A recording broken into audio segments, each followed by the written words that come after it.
Praise the Lord. Ọpẹ́ ni fún Ọlọ́run ẹni tó mú a rí Sunday àkọ́kọ́ àti ọjọ́ àkọ́kọ́ nínú oṣù kẹjọ ọdún. Mo kí gbogbo wa kú ewu oṣù titun, a kú oṣù titun. A ó mọ oṣù náà sí dáradára. Ọ̀rọ̀ Ọlọ́run sọ fún mi nínú ìwé Jeremáyà orí 10 ẹsẹ̀ 23 pé kò sí ní ipá ènìyàn láti darí ọ̀nà rẹ̀. Tó bá wá rí báyìí mo dúró lórí ọ̀rọ̀ náà, mo sọ wípé nínú oṣù titun tó wà yìí Olúwa máa darí ọ̀nà rẹ̀. Olúwa á tọ́ ẹ sí ibi ìṣerere, á tọ́ ẹ sí ibi agbára, á tọ́ ẹ nípa ìyọ́nú àti àánú rẹ̀, á tọ́ ẹ fún àlùyọ, á tọ́ ẹ fún ìsopọ̀ mọ́ àwọn ènìyàn rere tí wọ́n máa gbé ọ lọ sí next level. Bẹ́ẹ̀ ni yóò rí lórúkọ Jésù. Oṣù wẹ́ ò ní gbé wa mì, ṣùgbọ́n oṣù náà yóò tù wá lára.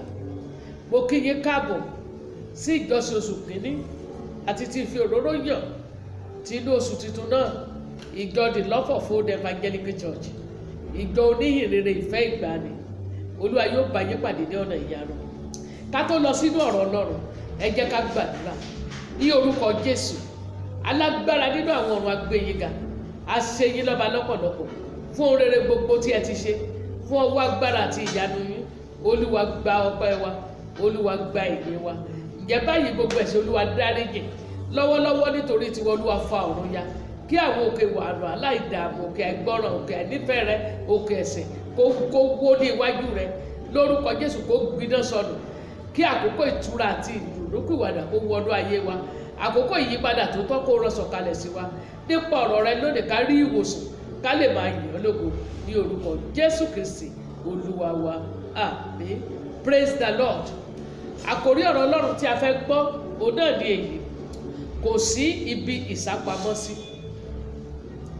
Kò sí ibi ìsápamọ́sí. There is no hiding place. Kò sí ibi ìsápamọ́sí. Ẹsẹ̀ ọ̀rọ̀ náà tí a dẹ èèyàn fún kíkà òun láàrin nínú ìwé Jeremáyà 23, Jeremáyà orí 23 ẹsẹ̀ 22 sí 24. Kí ló ti wí? Ìbá ṣe pé wọ́n dúró ní ìmọ̀ràn mi, wọn ìbá jẹ́ kí ènìyàn mi kí ó gbọ́ ọ̀rọ̀ mi. Nígbà náà ni wọn ìbá yí padà kúrò ní ọ̀nà búburú wọn àti kúrò nínú búburú ìṣe wọn. Èmi àì ṣe Ọlọ́run ìtòsí, ni Olúwa wí, kì í ṣe Ọlọ́run láti òkèèrè pẹ̀lú. Ẹnikẹ́ni lè fi ara rẹ̀ pamọ́ ní ibi ìkọ̀kọ̀ tí èmi kì yóò rí, ni Olúwa wí. Èmi kò wá kú ọ̀run wáyé, ni Olúwa wí. Olúwa kó bùkún ọ̀rọ̀ rẹ̀. Tí a bá wo ibi tí a kà yìí, ẹ̀mí Ọlọ́run sọ látẹnu wòlíì Jeremáyà nípa àwọn wòlíì aládàbàdì, wòlíì èké, àwọn wòlíì tí wọn ò jẹ́ kí àwọn ènìyàn kó mọ òtítọ́ ọ̀rọ̀ Ọlọ́run kan lè ní ìyípadà ọkàn. Ó dẹ̀ jẹ́ kó yé wọn pé ṣó Ọlọ́run tòsí lòun àbọ̀ Ọlọ́run tó jìnnà. Ó bẹ́ ń tòsí. Àwọn ti bá ní sọ wípé orí òkè ni Ọlọ́run wọn ti lè jà, ẹ jẹ́ á lọ sí pẹ̀tẹ́lẹ̀. Irú àwọn wọ̀nyí Olúwa bá wọn pàdé lọ́nà ìyanu. A lè fi gbogbo ẹnu sọ pé òun ni Ọlọ́run òkè àti Ọlọ́run ilẹ̀. Gẹ́gẹ́ bí Áhábù ti sọ fún àwọn ọmọ Ísírẹ́lì nígbà tí wọ́n ṣe àmì Jẹ́ríkò, ó nígbà tí àwa gbọ́ nípa Ọlọ́run yín, kò sí èémí kan nínú ẹnikẹ́ni wa, àyà wa já nítorí pé a mọ̀ pé Ọlọ́run yín òun ni Ọlọ́run òkè, òun náà dẹ̀ ni Ọlọ́run ìsàlẹ̀. So tí ọ̀rọ̀ Ọlọ́run sọ fún wa nìyẹn, fún gbogbo wòlíì, fún gbogbo asẹ́sóríran, fún gbogbo aforúkọ Jésù jẹun. Ó ní kò síbi ìsápamọ́sí fún ìwọ náà tó ń hùwà ẹ̀ṣẹ̀, fún ìwọ ọmọ Ọlọ́run ní gbangba, áńgẹ́lì ní chọ́ọ̀chì, èṣù níta, áńgẹ́lì láàrin àwọn ọmọ Ọlọ́run ṣùgbọ́n èṣù ni ọ́. Ìwọ afọ̀yàyà bá tẹ́ni jẹ́. Ó ní kí n sọ fún ọ pé kò sí ibi ìsápamọ́sí. Ká ṣe àgbéyẹ̀wò nǹkan wọ̀nyí. Ọ̀pọ̀lọpọ̀ ló máa ń ní àsìrò pé Ọlọ́run ò rí wọn. Wọ́n á lọ́lọ́run ò rí. Ẹlòmíà pẹ̀lú tó ti ṣẹlẹ̀ lórílẹ̀‐èdè wa lọ́wọ́lọ́wọ́, a ní tọ́lọ́run bá rí. Ṣé ní Ọlọ́run dùn fáwọn tó ń pààyàn, àwọn tó ń jí ní gbé, àwọn tó ń fi ẹ̀yà ara èèyàn ṣòwò, àwọn tó ń darandaran tí wọ́n ń pààyàn kiri lórí oko wọn? Kọ́ọ̀pù wọn ò tí ì kún. Kọ́ọ̀pù ìwà ẹ̀ṣẹ̀ wọn ò tí ì kún. Tó bá kún, ẹ̀rù á bà ọ́ nígbà tí Olúwa bá dìde. Abájọ tí Dáfídì wí nínú orin Dáfídì 68 ẹsẹ̀ kìíní. Ó ní jẹ́ kí Ọlọ́run kó dìde ká sì fún àwọn ọ̀tá rẹ̀ ká. Ọmọ pé tí kọ́ọ̀pù wọn bá kún, tó sọ fún àwọn ọmọ Ísírẹ́lì nìyẹn. Ó ní kọ́ọ̀pù ẹ̀ṣẹ̀ Egypt àwọn Kẹ́náánì kò tí ì kó. Ó ní kọ́ọ̀pù àwọn Amálẹ́kì kò tí ì kú. Ìgbó dẹ̀ kó Olúwa ránṣẹ́ lọ pé kí wọ́n pa wọ́n run tọmọtọmọ. Kò dán Ọlọ́run ní kankan. Tí ò bá dán ní kankan láti pa ayé ìjọsí rẹ́ tó dẹ̀ dá ìdílé kan sí, kò dán ní kankan láti dìde bí alágbára ìgbàanì, láti yalu àwọn tí wọ́n ṣe bí alágbára lónìí, láti yalu àwọn tí wọ́n pani lẹ́kún, tí wọ́n ní inú dídùn sí ìtàjẹ̀ sílẹ̀, tí wọ́n tẹ ẹ̀jẹ̀ aláìṣẹ̀ sílẹ̀. Kò dán Ọlọ́run ní kankan, torí Ọlọ́run là ń pè. Ọ̀pọ̀lọpọ̀ máa ń ṣe àṣìlò pé Ọlọ́run ò rí àwọn. Ọlọ́run rí ọ o, Ọlọ́run wò ọ́. Gbogbo tó ń ṣe, gbogbo tó ń ṣe ní kọ̀kọ̀ là ó mú wá sírántí. Mo kàn gbàdúrà lórúkọ Jésù. Oore ọ̀fẹ́ tí a fi mọ̀ pé Ọlọ́run rí wa. Oore ọ̀fẹ́ táwa náà fi ṣe bí Jósẹ́fù ti ṣe. Ọ̀pọ̀lọpọ̀ ni wọ́n máa ń gbàdúrà ìgbéga òjijì lórí òkè ní pẹ̀tẹ́lẹ̀ nínú chọ́ọ̀chì, ògo òjijì tó ń fògo Jósẹ́fù tọrẹ. Ṣùgbọ́n wọn ò fi ìwà ìbẹ̀rù Ọlọ́run bíi ti Jósẹ́fù tọrẹ. Wọn ò fi ìwà òtítọ́ Jósẹ́fù tọrẹ. Wọn ò fi èrò ọkàn Jósẹ́fù pé ó mọ̀ pé Ọlọ́run rí òun bí èèyàn ò tilẹ̀ rí òun. Ló sọ fún ìyàwó ọ̀gá rẹ̀, kẹ́mi kó hùwà búburú ńlá yìí kí n sì ṣẹ̀sìn Ọlọ́run ká má rí. Ìwọ náà gbọ́dọ̀ gbé ìgbé ayé rẹ ní ìbámu pẹ̀lú ẹ̀. K'Olúwa kó jọ̀ọ́ kó fún wa ní oore ọ̀fẹ́ yìí. Mo gbọ́ ní Yorùbá ṣe sọ, wọ́n níbo ni ọwọ́ ìjà erin òde? Kan sọ fún mi. Níbo ni ọwọ́ ìjà Ọlọ́run òde? Bàbá tiẹ̀ sọ nípa erin tayé yìí. Ọwọ́ ìjà rẹ̀ ò lè kọjá àyíká rẹ̀ tó wà yẹn lọ. Ṣùgbọ́n ní ti erin Ọlọ́run tí di ọba tó pé tó bá dìde kò sẹ́ni lè dúró níwájú rẹ̀. Ó bọ̀ lọ́wọ́ ìjà rẹ̀ òde. Kí ni o lè fi jà? Ó lè fa afẹ́fẹ́ jà, ó lè fi òru jà, ó lè fi yìnyín jà, ó lè fi iná jà, ó lè fi omi jà. Kò sí tọ́lọ́run ò lè fi jà. Mo gbàdúrà ẹ̀mí ìbẹ̀rù rẹ̀ Olúwa kó gbé wọ̀ wá. Bọ́rọ̀ wípé o ti ṣe gbé. Èèyàn tó ti pa ewé tó ti ba ayé wọn jẹ́, iṣẹ́ ibi tó ti ṣe, ẹni tó ti fọkànràn kan lẹ́bàá tiẹ̀ jẹ́, ẹni tó ti fàrí kérékè dáyé ẹ̀rù, ó ṣe gbé o. Ògbóló Yorùbá ní sọ fún ọ pé àṣegbé kan ò sí, àṣepamọ́ ló wà. Gbogbo tó ṣe pamọ́ yẹn á hàn sí gbangba ní ọjọ́ kan. Olúwa kó jọ̀ọ́ kó ràn wá lọ́wọ́. Kí ni a ti ẹ̀ pè ní ìtumọ̀ kò sí ibi ìsápamọ́sí? Tí a bá sọ pé kò sí ibi ìsápamọ́sí, kí ni ìtumọ̀ rẹ̀? Eléyìí túmọ̀ sí pé Ọlọ́run ọ̀run ló dá wa. Ó dẹ̀ ní ìmọ̀ wa dáradára. Ó ní ìmọ̀ nípa ẹni kọ̀ọ̀kan wa. Ó mọ̀ mí. Ó mọ ìlera àti àìlera rẹ. Ó mọ bó ṣe ń mí, bó ṣe ń jẹ, bó ṣe ń mu. Ó ń ka ìrìnkiri rẹ. Àbọ̀gbọ́n tó sọ fún Sátánì ní ìpéjọpọ̀ àwọn ọmọ ènìyàn ní àkókò Jóòbù. Ó ní wọ Sátánì, níbo lo ti ń bọ̀? Ó ní Sátánì náà dá pé nínú ìrìnkèrindò nínú ayé. Ó ní jọ àkíyèsí Jóòbù olótìtọ́ ènìyàn ìránṣẹ́ mi. So ó mọ orúkọ rẹ, irun orí rẹ kan ó mọ̀ níye. Ikọ̀ òde lè jábọ́ láìsí kó fọwọ́ sí. Praise the Lord. Ohun tí a ń pè ní kò sí ibi ìsápamọ́sí náà nìyẹn. Ọlọ́run ní ìmọ̀ wa. Ó sì máa ń wà pẹ̀lú wa nígbà gbogbo. Èrò rẹ̀ sí wa ní ojoojúmọ́ ni.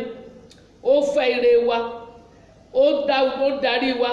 Ó ń tọ́ wa nínú ìṣẹ̀lẹ̀ tó ń ṣẹlẹ̀ nínú ayé wa. Nínú ìṣẹ̀lẹ̀ tó ń ṣẹlẹ̀ nínú ayé ẹ̀ ó dá wa. Ọlọ́run wà pẹ̀lú ẹ níbẹ̀. Ó mọ gbogbo èrò ọkàn wa. Ó mọ ètò tá a ní lọ́kàn. Ó mọ kí là ń retí. Bẹ́ẹ̀ ló dẹ̀ mọ tí ń bà wá lẹ́rù. Bákan náà ló mọ ìwà wa. Ó mọ tó ń ṣe níta. Ó mọ ìwà rẹ. Ó mọ̀ pé tó bá fi ẹ̀jẹ̀ sínú wà á tutọ́ fún un síta. Ó mọ̀ pé ó lè fọ̀yàyà bá tẹ èèyàn jẹ́. Ó lè mọ̀ pé ó lè fẹ̀rẹ̀ pani lẹ́kún. Ó mọ̀ pé ó dẹ̀ lè fi tọkàntọkàn ṣe èèyàn dire. Ó mọ̀ pé bó o bá kúnlẹ̀ nígbà mìíràn inú rẹ kún fún ẹ̀gún èsùsú. Gbogbo tó jẹ́ ló mọ̀. Ó dẹ̀ wù ọ́. Ó dẹ̀ gba èrè rẹ̀ lọ́jọ́ kan. Èmi náà gba èrè tèmi ní ọjọ́ kan. Ó mọ gbogbo tí a ṣe láti ìbẹ̀rẹ̀ tí ilẹ̀ ọjọ́ kan bá mọ́ tó dìde. Ọlọ́run ló dá ọ sí kó lè ṣàtúnṣe. Pé orí ìmọ̀lẹ́ ọjọ́ kan báyìí á dá ọ sí kó lè ṣàtúnṣe ní. Bá a tó rí oṣù Ọgọ́sì yìí, adẹ́mi àti ìwọ sí fún ògo rẹ̀ ni. Ó wà gbọ́dọ̀ sọ pé ìwọ ló lápá rẹ tó bá lè jà kó já. Ìwọ ló láyé rẹ o lè lò bó bá ti wù ọ́.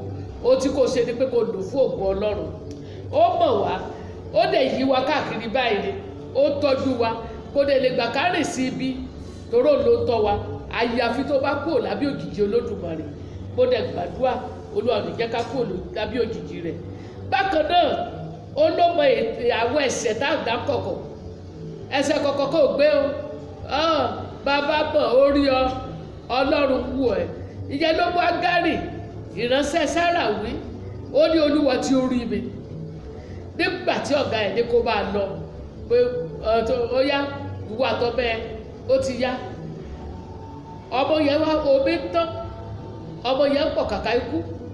Ágárì wá súnmọ́ tòsí, ó sún dèkú lọ́dọ̀ rẹ̀, ó sọ kókò fẹ́ wò bí ọmọ yẹn ó sì dákẹ́.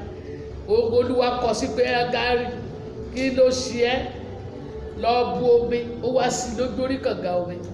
Ó dẹ̀ pé ibẹ̀ náà ni pé Olúwa tí ó rí mi. Olúwa rí ìwọ náà, ó dẹ̀ rí èmi náà. Ó mọ ìwà ẹ̀ṣẹ̀ rẹ o, ó mọ tí ìwọ náà ṣe, ó mọ tó ń ṣe. Á dẹ̀ mú wá sí ìrántí ìjọ kan. Ohun tí mo dẹ̀ tún fẹ́ kẹ́ mọ̀ ni pé ó mọ gbogbo ètò ibi ọ̀tá sí wa.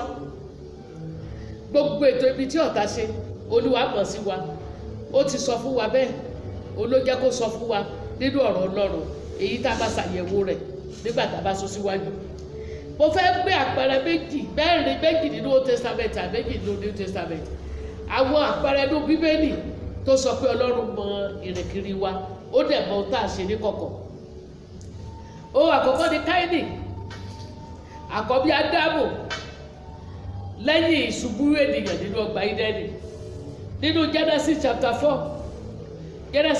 4 verses 8 to 11, kí ló ṣẹlẹ̀ bẹ́ẹ̀? Káínì sì bá Ábélì arákùnrin rẹ̀ sọ. Gbóhùn sókè.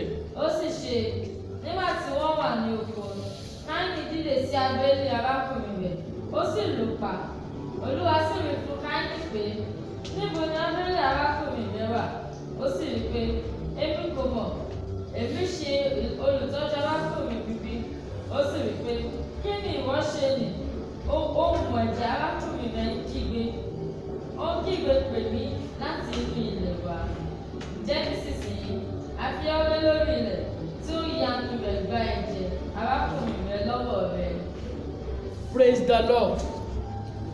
Kéènì ò mọ̀ pé Ọlọ́run rí òun gbà tó ta àbúrò rẹ̀ tó pàdánù, tó bò mọ́lẹ̀. Olúwa abilére bo lárákùnrin rẹ̀ wo náà dá lóhùn pẹ̀lú ìbínú pé kí ló kàn mí pẹ̀lú yẹn? Ṣé mi ni olùpamọ́ arákùnrin mi ni? Ohùn arákùnrin rẹ̀ ń kígbe pè mí nílẹ̀. Ẹ̀jẹ̀ arákùnrin rẹ̀ ó ń kígbe pè mí, ó sọ̀rọ̀, ó ké tantan fún ẹ̀san, ó ń kígbe pè mí. Ohun tó tẹ̀lé ní ìdájọ́.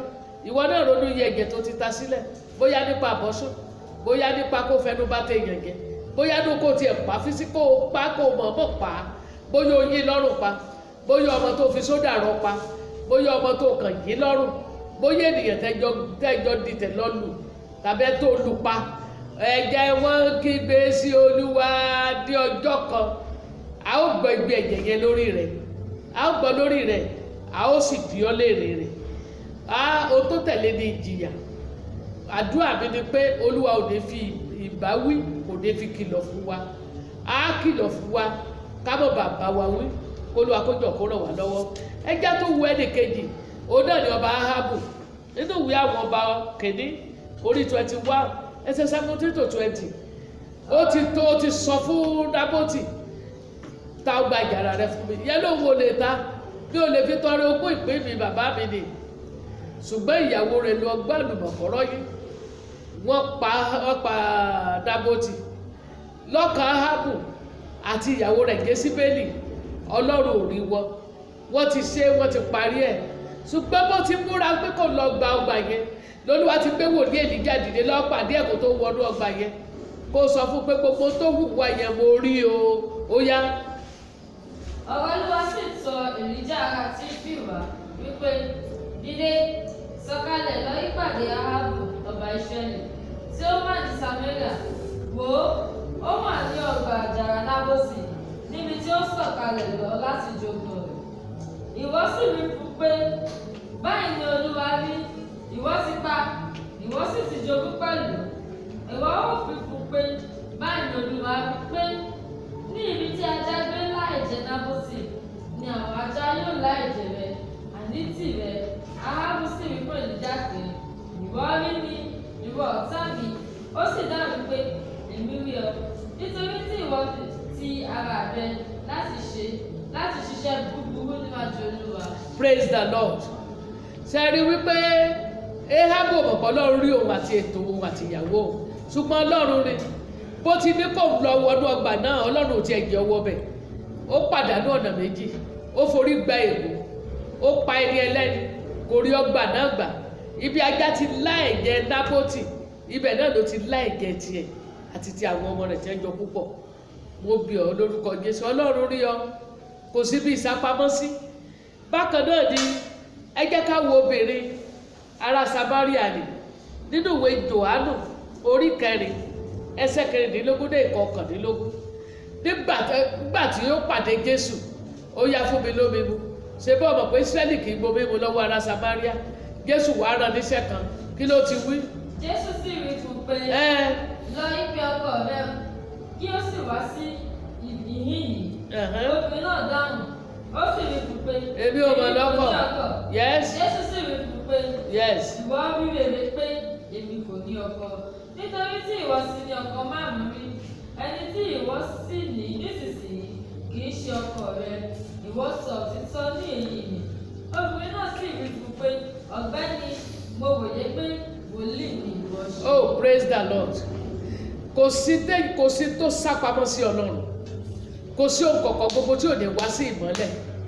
Bẹ́ẹ̀ ni Bíbélì ṣe sọ fún anúwé Kọ́ríńtì, ó ní iná làá fi dé sí olúkúlùkù wò gbogbo tá a ṣe nínú ara, gbogbo rẹ̀ kedere báyìí ni ó hàn sí Ọlọ́run. Tí àwọn èèyàn bá lè ṣe fídíò, tí wọ́n lè ṣe script tí ó wo ẹ̀yà ara rẹ̀ gbogbo, tí ó dẹ̀ play rẹ̀, tí ó reverse ẹ̀, tí ó fast forward rẹ̀, bákan náà ni ó rí lọ́dọ̀ Ọlọ́run ní ọjọ́ yẹn. Nígbà tí okọ̀kọ̀ gbogbo bá ṣí síta, níbo ló gbòrí sí? Kò sí bí ìsápamọ́ sí o. Gbogbo èèyàn gba àwọn ọmọ kékèké tó ti ba ayé wọn jẹ́ yẹn, a ó bi ọ́ léèrè, a ó mú ọ wá sí ìdájọ́ lórí rẹ̀. Kò sí bí ìsápamọ́ sí. Ohun tí a rí ni kó sọ fóbìnrin yẹn, lọ́pẹ́ ọkọ ẹ wá, ìyẹn dẹ̀ jẹ́wọ́, ó mú lọ́kọ o, torí ọkọ karùn-ún ló ti fẹ́. Bákan náà ni ìwọ tó ń ka standard ọkọ lọ, o ti ka standard 1, standard 2, standard 3, standard 4, in fact o ti jáde standard 6, o tún ti wà lórí standard 7. Kò sí bí ìsápamọ́ sí. Ọlọ́run ò ṣètò orú yẹn fún ọ, kò sí nínú ètò ìbẹ̀rẹ̀ Ọlọ́run fún ayé rẹ, ṣùgbọ́n ó dénú ayé ló bá, tí wọn náà dẹ̀ tẹ̀wọ́ gbà tó dẹ̀ ń lò lọ, ṣùgbọ́n jẹ́ kó yí ọ pé kò sí bí ìsápamọ́ sí. Ọlọ́run kù ọ. Ẹjẹ́ tó wo arákùnrin kan, ìyẹn ni Nathaniel, nígbà tí Fílípì pè pé mo ti rí Jésù, mo ti rí olùgbàlà, ó yá wá wò, kò fi ẹ̀tàn sọ̀rọ̀, ó ní níbo? Jésù ti Násárẹ́tì. Oréré alẹ́ ti Násárẹ́tì jáde wá. Fílípù dẹ̀ sọ fún pé wá wò ó nínú ìwé Jòhánù orí 4 ẹsẹ̀ 47-48. Bó ti ń bọ̀ báyìí ni Jésù sọ pé ọmọ Ísírẹ́lì nítòótọ́ nínú ẹni tí ẹ̀tàn kò sí. John chapter 1:47-48. Jésù rí Nathanaeli bọ̀ wá sọ́dọ̀ rẹ̀. Yes. Ó sì rí nípa rẹ̀ pé. Yes. Wò ó, ọmọ Ísírẹ́lì nítòótọ́. Ọmọ Ísírẹ́lì nítòótọ́. Nínú ẹni tí ẹ̀tàn kò sí. Nínú ẹni tí ẹ̀tàn kò sí. Nathanaeli wí fún un pé, níbo ni ìwọ ti mọ̀ mí? Yes. Jésù dáhùn. Yes. Ó sì wí fún un pé, kí Fílípù tó pè ọ́, nígbà tí ìwọ wà ní abẹ́ igi ọ̀pọ̀tọ́, mo ti rí ọ. Pé kí ni Fílípù tó pè ọ́ ni mo ti rí ọ? Ó mọ èrò ọkàn rẹ̀, ó mọ̀ pé tó sọ bó ti rí lọ́kàn rẹ̀ ló sọ yẹn, kò fẹ́ tàn sọ. Bákan náà ni wọ́n náà, bó bá jẹ́ tó sòtítọ́, Ọlọ́run kúkú mọ̀. Bó bá dẹ̀ jẹ́ pé ìwàásù àgàlàmọ̀sá ló wà, Ọlọ́run rí ọ. Tó bá ṣe pé màá pé kòmí ayọ̀ ni, Ọlọ́run mọ̀. Bó bá jẹ́ pé ọmọ Ọlọ́run tó pera rẹ̀ kò dénú, Ọlọ́run rí ọ. Ó tiẹ̀ wá sọ ọmọ Ọlọ́run tí ẹni kó mú wá bó ṣe gbé yẹn ṣubú, Ọlọ́run rí ọ. Ó mọ ọkàn rẹ, kò sí bí ìsápamọ́ sí. Bí o fẹ́ bí o kọ̀, kò sí bí ìsápamọ́ sí. Ó ta rí pé lónìí àwọn èèyàn ń gbàdúrà lórí òkè, gbá ògo mi fún mi ní pẹ̀tẹ́lẹ̀ láhéré níbi gbogbo. Ọlọ́run Jósẹ́fù, ṣùgbọ́n wo hùwà Jósẹ́fù? Kí ni ìwà rẹ̀? Ó bẹ̀rù Ọlọ́run. Kébí ó hùwà búburú láì kí ṣẹ̀sìn Ọlọ́run. Nítorí náà ó mọ̀ pé kò sí bí ìsápamọ́ sí. Ìwọ náà gbọ́dọ̀ mọ̀. Kí wá ní ti àwọn ọ̀tá rẹ, ní ti àwọn ọ̀tá rẹ àti ọ̀tá mi, nínú ìwé wòlíì àìsáyà orí 54 àìsáyà 54 15 to 17 ó mọ ipa tiwọn náà kí ló ti wí. kíyèsí ní kíkójọ yes wọn ò pa àwọn wọ́n á kóra wọn jọ sí ọ ṣùgbọ́n kì í ṣe nípasẹ̀ ó ní kì í ṣe nípasẹ̀ o.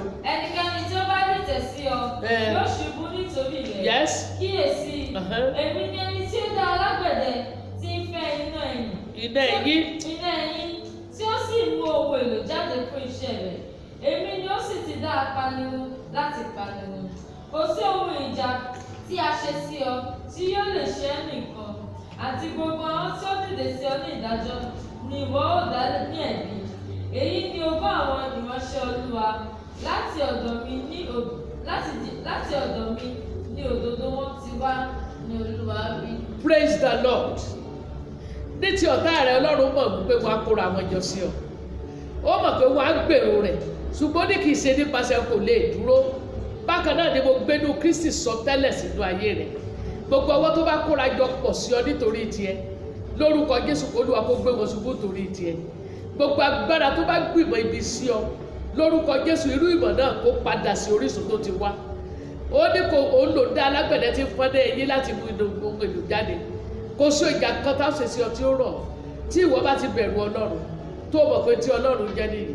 gbogbo àwọn afidọ̀bálẹ̀ bá yé ẹni jẹ́ gbogbo àwọn afọyàyàsá yé ẹni dàrú gbogbo àwọn agbára tó lé ọmọ ológo kiri Ọlọ́run rí ọ.